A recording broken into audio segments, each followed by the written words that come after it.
A verdade é que eu fago pouco a compra, mentiría se digo outra cousa. Eu fago porque, moi pouco, porque normalmente teño que comer e cenar fora. Pero a miña abuela tiña un mercado, unha pequena tienda de ultramarinos, e eu pasaba moitos veráns despachando. Non vou a dicir os precios de antes, como é natural, pero si os precios de fai moi pouco tempo, non?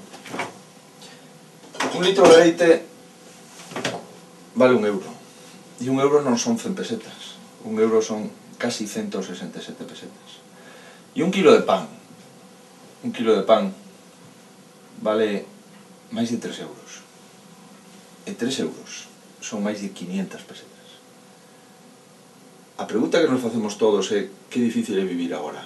Que difícil é comer o mesmo que comíamos fai un par de anos e pagar un 30% máis en algúns casos.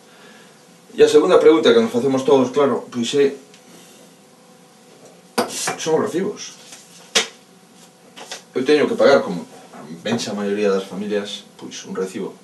Un recibo, entre outros, pero o recibo de hipoteca é o recibo fundamental. E ese recibo está casi 260, 270 euros máis cada mes. E iso significa que se o 60% dos galegos son mileuristas, se as familias están cobrando en torno de 1000 euros, se incrementamos un tercio o que teñen que pagar por vivir donde vivían, pois lóxicamente aí empeza as grandes dificultades económicas. Esa é a vida misma. A vida misma é, insisto, unha persona que fai pouco a compra como a min, saber que cando vamos a un supermercado atopamos pois esos tomates que nos gustan, pois antes por a mesma cuantía comprábamos 3 tomates e agora por o mesmo precio compramos 2 tomates. Esta é a dificultad real, a dificultad na que hai que traballar.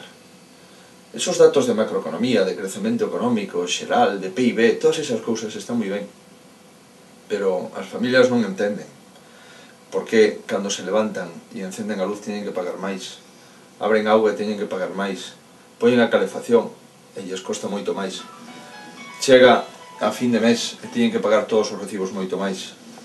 Esa é a gran dificultad e esa é o gran reto.